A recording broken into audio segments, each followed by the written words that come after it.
Kamu naik sini, saya itu. Kenapa? Oh, kamu saya sekolah. Kenapa? Pergi kamu dari sini. Kenapa? Lu sudah membantu apa? Hah? Inilah sosok oknum ormas yang lakukan intimidasi ke orang tua siswa yang laporkan dugaan pungli di sekolah dasar di Kebumen. Rupanya oknum yang lakukan intimidasi terhadap wali murid tersebut berinisial SP. SP juga merupakan lurah di desa Menganti sekaligus ketua ormas yang cekcok dengan Sugiono, anggota LSM di rumah wali murid. Dalam video, diketahui jika SP juga mengancam wali murid yang melaporkan adanya dugaan pungli di SD negeri yang ada di Kebumen. Diketahui SP juga memiliki usaha kontrakan yang kini ditinggali oleh wali murid yang melaporkan adanya dugaan pungli. Adapun kronologi oknum ormas mengintimidasi berawal dari orang tua siswa melaporkan dugaan pungli di SD negeri di Kecamatan Petanahan, Kabupaten Kebumen, Jawa Tengah, melalui Sugiono anggota LSM ke Polres Kebumen. Karena laporan tersebut membuat orang tua siswa didatangi oleh SP, Lurah Menganti sekaligus ketua ormas hingga terjadilah cekcok dengan Sugiono yang ikut hadir di rumah orang tua siswa itu. Orang tua siswa tersebut diancam oleh lurah supaya pergi dari rumah kontrakannya di desa Menganti jika tidak mencabut laporannya.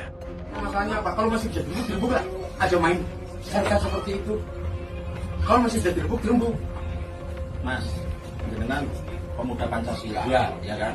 Betul. Terkait ini harapan saya sebagai pemuda Pancasila bisa mengamalkan Pancasila. Konon tuang jamuan kita Ya, saya silakan. Dan saya sampai kapanpun tidak akan mencabut laporan itu. Oke, itu. Ya, Oke, kalau kamu mau cabut. ya, saya akan mencabut. Oke, nanti besok pagi kamu harus keluar dari Menganti. Karena kamu sudah bikin kisruh. Jenengan mau backup sekolahan atau gimana? Ya, saya bilang sekolahan. Jenengan backup sekolahan? Ya. Siapa namanya jenengan? Ini nama saya. Oh, Supono. Ya. Oke, silakan di backup. Tidak apa-apa, ada pengadilan. Silakan kepada Ya. kamu itu lucu dong, iuran anak sekolah kamu dilapor-laporin. Loh, Lah kalau memang keberatan kenapa? Itu sekolah negeri loh. buat sekolah Bukan negeri kayak tempat. begitu, Nih, seharusnya dirembuk dulu. Dirembuk dulu. Jangan keras sini. Gitu. Loh, Emangnya kenapa? situ memang orang Ambal, Pak.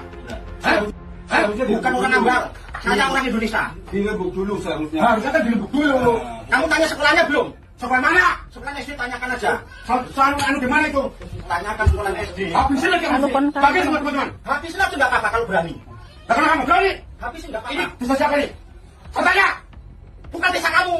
Desa siapa? Desa siapa? Habisin aja kalau berani. Habisin aja. Kalau berani habisin. Nggak masalah mas. Santai. Kalau berani habisin. Santai nggak apa-apa. Kamu itu dari mana? Loh, saya dari lembaga perlindungan konsumen. Ini konsumen pendidikan. Kamu enggak usah. Tanya udah. Assalamualaikum warahmatullahi wabarakatuh. Jumpa lagi dengan saya Bustaminarda. Saya ajak kita semuanya, mari kita sejenak berdoa kepada Allah Subhanahu wa taala, Tuhan Yang Maha Esa. Semoga para pemimpin kita di negeri ini, mulai dari tingkat yang paling bawah, RT, RW, desa, lurah, kecamatan, kabupaten kota, provinsi, sampai ke pemerintahan pusat, semoga mereka diberi petunjuk oleh Allah Subhanahu wa taala ke jalan yang benar. Sahabat BN, melihat tayangan ini kita jadi berpikir, ini pemimpin ini apa preman? Melihat gaya dia kayak preman. Dengan memakai baju ormas, berarti sama dia dengan mencoreng nama baik ormas tersebut. Dan karenanya mungkin tidak salah kalau ada rakyat yang menyarankan agar ormas ini memecat anggotanya ini dari anggota ormas tersebut dan mengumumkannya ke publik agar bersih nama ormas ini. Yang ternyata dia adalah seorang kepala desa. Dia jadi mencoreng nama baik pemerintah jadinya. Karena kepala desa itu eksekutif pemerintah. Sahabat BN, kalau melihat kepada tayangan ini, sungguh kita telah melihat korupsi ini sudah mulai dari bawah sampai ke atasnya di negeri ini. benar-benar ini telah menyakitkan bagi rakyat. Korupsi ini telah sangat menyakitkan. Bayangkan seorang kepala desa begitu kelihatannya marah-marah kepada orang yang melaporkan dugaan pungli di sebuah sekolah. Coba bayangkan, oknum kepala desa, kalau kita ingin menyebut juga oknum kepala desa sedemikian rupanya membacking yang diduga melakukan pungli. Bayangkan, kita melihat sampai ke atas. Apalagi,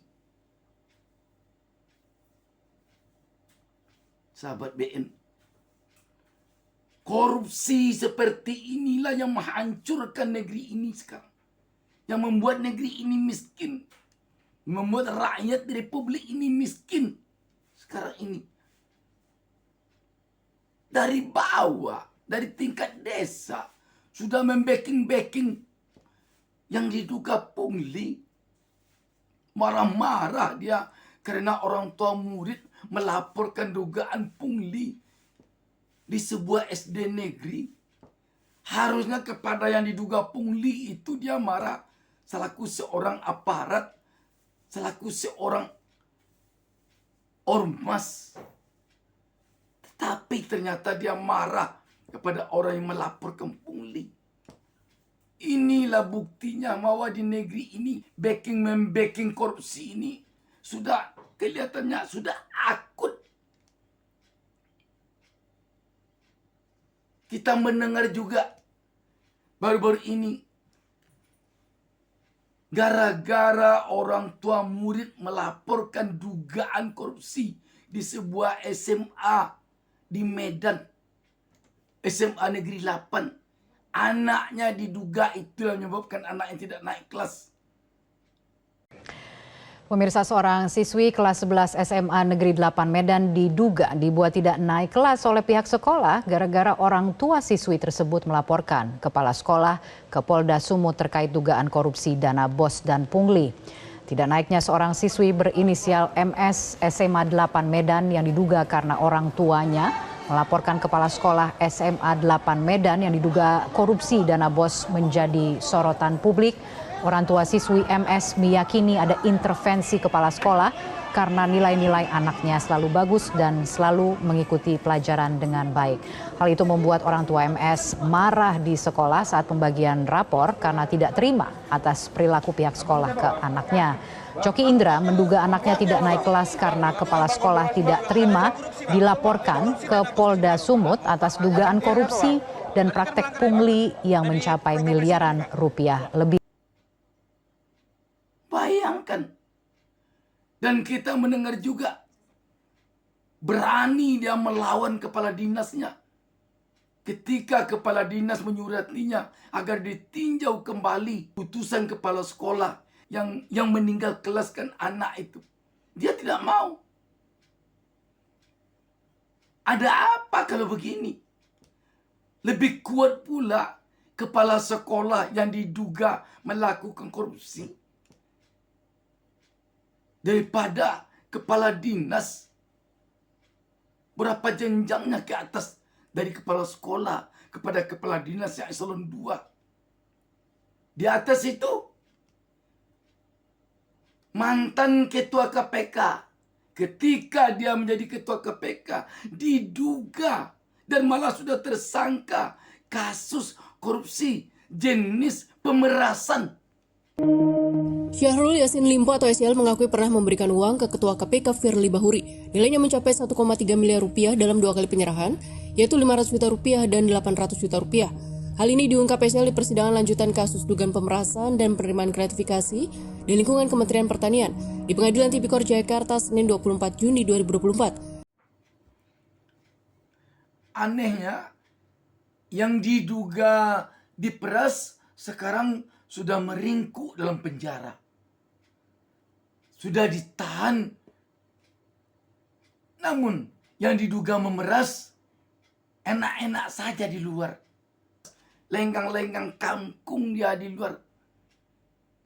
Adakah yang membackingnya? Orang yang kuat lagi dari dia? Tentu ini perlu kita tanyakan saja hanya kepada rumput yang bergoyang. Kasus dugaan korupsi SCL itu kita dukung untuk diusut.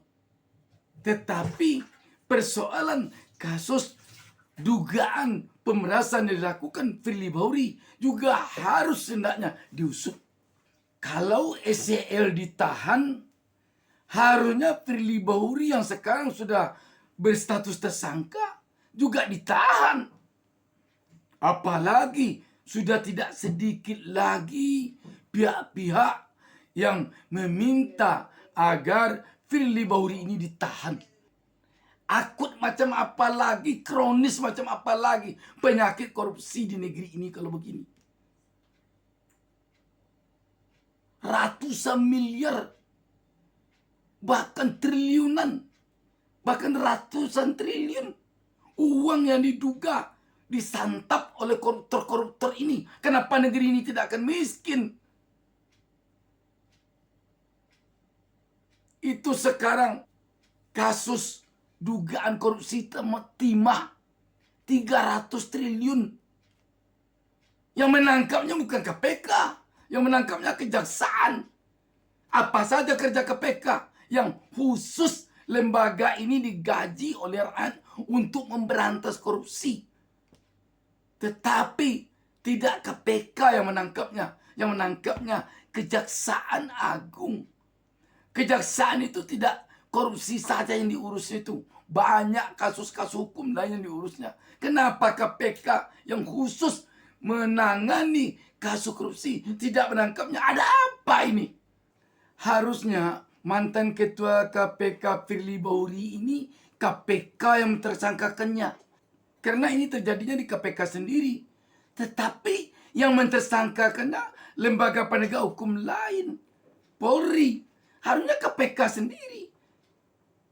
Masa di dalam lingkaran dia sendiri, di rumahnya sendiri, ketuanya sendiri, lebih dulu pula tahu orang lain daripada dia bahwa ketuanya ini diduga telah melakukan pemerasan. Wajar mantan Menko Polhukam, pakar hukum Mahfud MD mengatakan di negeri ini kemana melihat di sana ada korupsi. Kita menginjak bumi, ada korupsi di tanah dan pertambangan. Kita ke laut, ada korupsi di masalah kelautan. Kita melihat udara, pesawat terbang kita, ternyata di udara juga banyak korupsi. Akibatnya apa? Rakyat miskin. Bahkan menurut Mahfud MD, investor pelaku usaha bicara kepadanya. Kami kalau mau investasi di Indonesia ini diperas. Mau berusaha ini diperas. Kalau kami bayar padahal diperas, lalu ketahuan kami ditangkap, katanya kami menyuap. Kalau begini, memang satu-satunya upaya yang bisa dilakukan untuk memberantas korupsi di negeri ini harus kita akui. Seperti apa yang disampaikan oleh mantan Capres pada Pilpres 2024, Anies Baswedan. Kami melihat perlunya kita menuntaskan undang-undang atau RUU perampasan aset. Koruptor harus dimiskinkan, tidak ada pilihan lain. Ini adalah hukuman yang harus diberikan.